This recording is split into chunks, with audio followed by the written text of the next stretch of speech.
He tipua he tangata e, te kai whakatere o te hoi ere.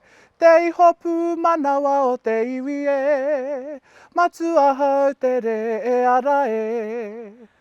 Tēnā koutou katoa, ko Tamati James Wilson tōku ingoa, he uri ahau no Ngāti Kuia. He kōrero tēnei e pāna ki te tupuna Matua Hautere.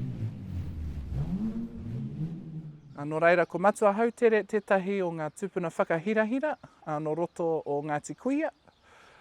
Koia te tipuna i taunahatia tēnei whenua mō te iwi.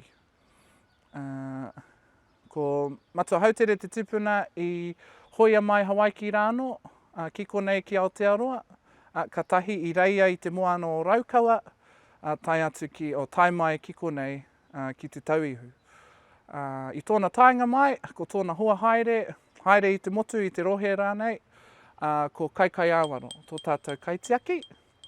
Nāna te ara i whakapara i mua i a Matua Hautere. Nō reira, he mahi whakahirahira tērā. I te tainga mai, i tō raiwa tainga mai ki konei, ki te tauihu, i tau ki tētahi maunga, arā i piki ake a Matua Hautere i te maunga, i whakatū tētahi tūahu hei tohu whenua mo te iwi. Nō reira, ka tapaina tērā maunga ko maunga tapu, o moke tapu rānei.